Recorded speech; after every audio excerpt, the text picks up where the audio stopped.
Hello students, आज मैं आपको जेट का 2019 का क्वेश्चंस करवा रही हूँ। अब देखो, इसमें फर्स्ट क्वेश्चन है कि सीलेंट डेटा में कौन सी जो स्पेशल सेल होती हैं जो इसके प्रोटेक्शन के लिए होती हैं, जिन्हें दंश कोशिकाएं बोलते हैं। तो अगर अपन साइंटिफिक बोलते हैं तो इनको अपन बोलते हैं निमेटोसिस्ट।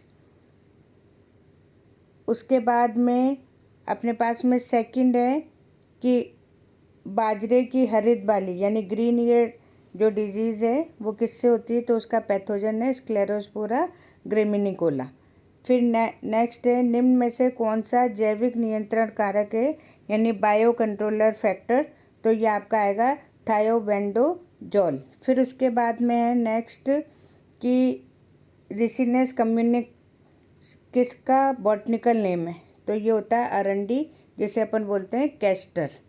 फिर उसके बाद में उच्च कोटि के विटामिन, खनिज, प्रोटीन, स्वस्थ वसा युक्त फसल पैदावार को क्या कहते हैं, तो इसमें ऐसी जो क्रॉप्स हैं जिन क्रॉप्स में आप विटामिन है, मिनरल्स हैं, प्रोटीन है और गुड फैट इनको इंट्रोड्यूस कराते हैं, तो उस प्रोडक्शन को बोलते हैं बायोफोर्टिफिकेशन।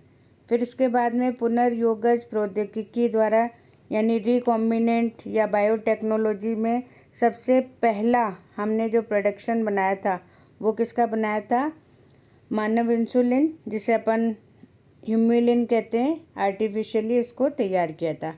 फिर उसके बाद में है कि एंजियोस्पर्म, आवर्तबीजी मतलब एंजियोस्पर्म का जो सबसे इम्पॉर्टेंट कैरेक्टर है वो कैरेक्टर क्या है कि इसके जो सीड होते हैं वो सीड कहाँ होते हैं, वो सीड कवर के अंदर होते हैं। तो ये विथ कवर वाले होते हैं, वहीं पे इसका जो अपोजिट होता है जो जिम्नोस्पर्म है उसमें आपको नेकेड सीड मिलते हैं, लेकिन जो एंजियोस्पर्म है उसमें कौन से मिलते हैं, उसमें कवर पाया जाता है। फिर उसके बाद में कि कोरोना रेडिएटा जो एग के चारों तरफ मेम्ब्रेन होती है उसको पेनिट्रेट करने के लिए, उसको भेजने के लिए स्पर्म के एक्रोसोम से कौन सा एंजाइम निकलता है, तो वो है आपका हाइल्यूरोनिडेज, या आप इसको स्पर्म लाइसिन भी कह सकते हो। फिर उसके बाद में विटामिन B12 ये आपको किससे मिलता है, तो ये आपको ईस्ट और लिवर यानी जो मीट होता है उसमें सबसे ज़्यादा विटामिन B12 मिलता है। फिर उसके बाद में है परजीवी खाद्य श्रृंखला यानी पैरासाइट फूड चेन। अगर इसमें अपन नंबर का पिरामिड बनाएं तो इसमें वैसे नंबर का पिरामिड क्या होता है कि पहले सबसे ज़्यादा नंबर आपके प्रोड्यूसर के आते हैं, फिर कंज्यूमर धीरे धीरे कम होता जाता है, लेकिन इसमें आपको उल्टा मिलेगा। इसमें जो है प्रोड्यूसर है उसका नंबर होगा कम और जो इसके कंज्यूमर हैं उनका नंबर होगा ज़्यादा। तो यहाँ पे जो आपको पिरामिड मिलेगा वो पिरामिड कैसा मिलेगा, उल्टा। तो इस तरीके से का जो पिरामिड है जिसमें कि अपोजिट डायरेक्शन जाएगी, तो इस तरीके का आपको पिरामिड मिलेगा।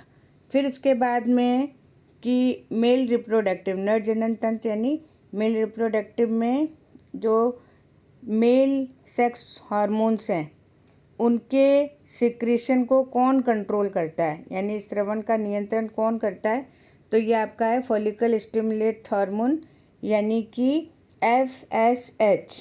तो ये जो हार्मोन है ये हार्मोन जो है इसको कंट्रोल करता है। फिर उसके बाद में नेक्स्ट है हमारे पास में द्विनिषेचन। द्विनिषेचन यानी बाई या डाई फर्टिलाइजेशन।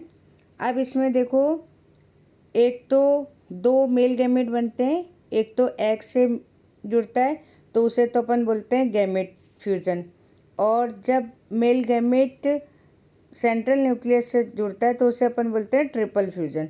तो इसमें दोनों हो रहा है, गैमेट फ्यूजन भी हो रहा है और ट्रिपल फ्यूजन भी हो रहा है, तो उसे हम बोलते हैं बाई फर्टिलाइजेशन।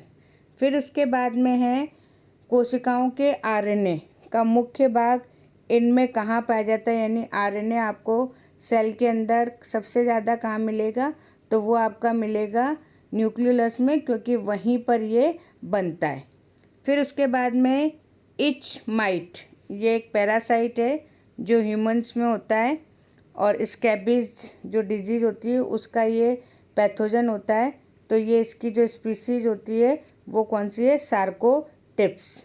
फिर उसके बाद में है कुछ जीवाणु द्वारा उत्पादित बीटी आवेश, यानी क्राई प्रोटीन जो बनाता है बीटी कॉटन में, तो वो दूसरे इंसेक्ट को तो मार देता, खुद क्यों नहीं मरता है, तो इसलिए ये पूछा है। तो यहाँ पे ये जो क्राई प्रोटीन है ये उसमें कैसा रहता है, निष्क्रिय, यानी इनएक्टिव रहता है, इसलिए वो उसको नहीं मार पाता है।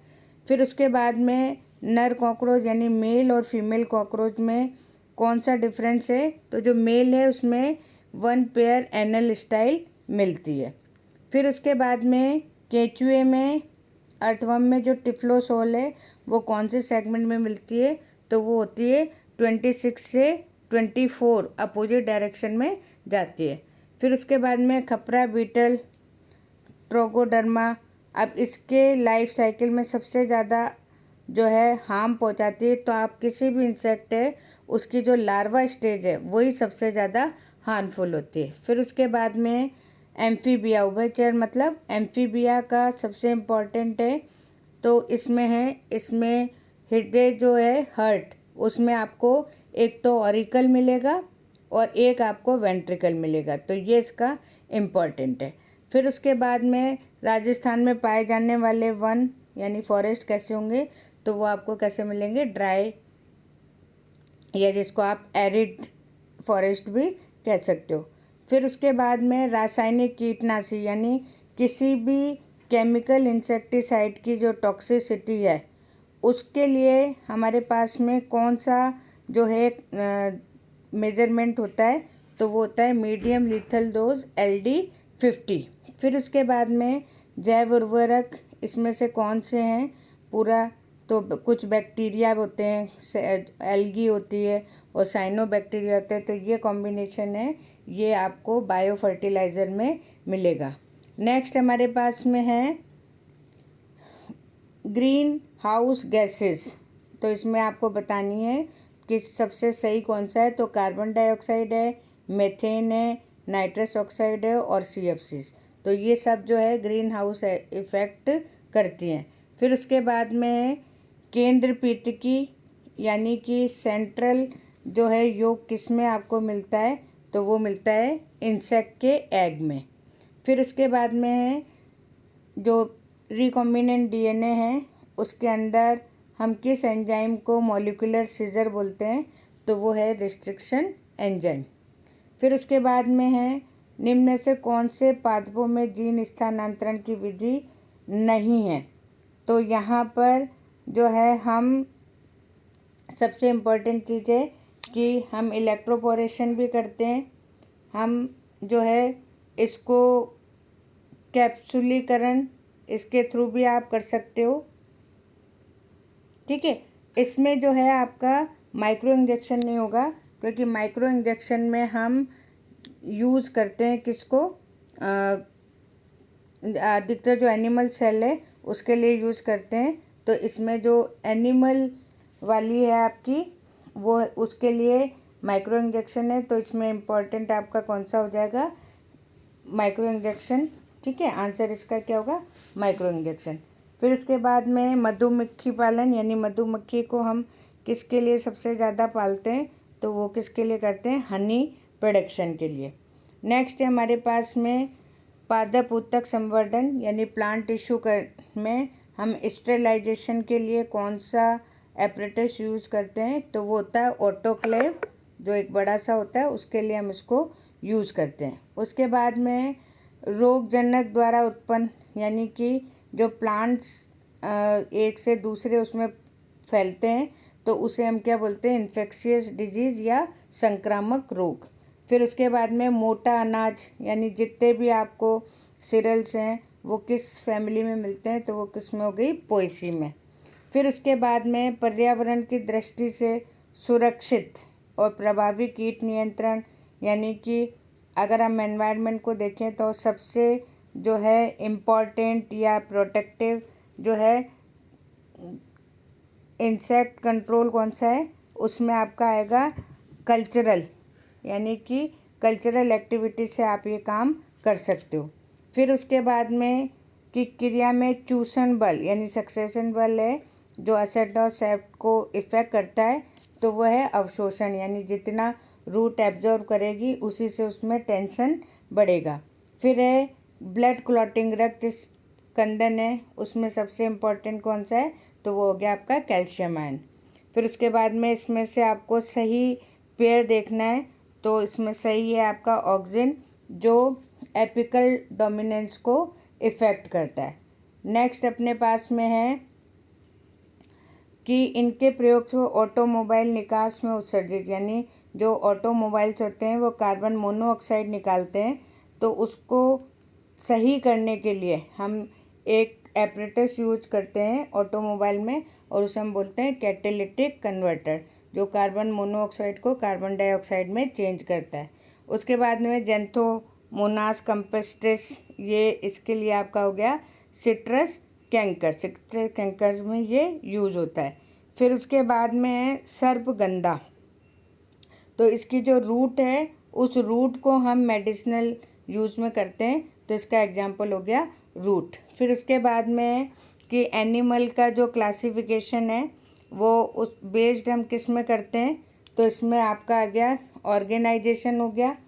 फिर उसके बाद में सिमेट्री हो गई, और उसके बाद में इसकी सीलों में ये तीन जो है सबसे इम्पोर्टेंट है, बाकी जो इतनी इम्पोर्टेंट नहीं है। फिर उसके बाद में ब्रिंजल का जो है स्मॉल लीफ जो डिजीज़ है वो किससे फैलता है, माइकोप्लाज्मा से, तो ये आपका होगा माइकोप्लाज्मा पादप। फिर उसके बाद में एलिनो प्रभाव नहीं मिलता है, तो ये अधिकतर जितने भी ठंडे जगह वहाँ पे नहीं मिलता है, तो इसमें आपका रहेगा एटलांटिक। तो ये आपके इतने क्वेश्चन करा दिए, ठीक है। तो डेली आप एक पेपर में आपको करवाती हूँ, तो आप उसको करिए और इसी के अकॉर्डिंग आप इसको चेक करते चलिए। यही क्वेश्चन है और अधिकतर जो क्वेश्चन है 2-3 क्वेश्चन रिपीट होते जाते हैं, तो अपने को पता लग जाता है कि कहाँ से कौन सा क्वेश्चन पूछा गया है। Okay, thank you.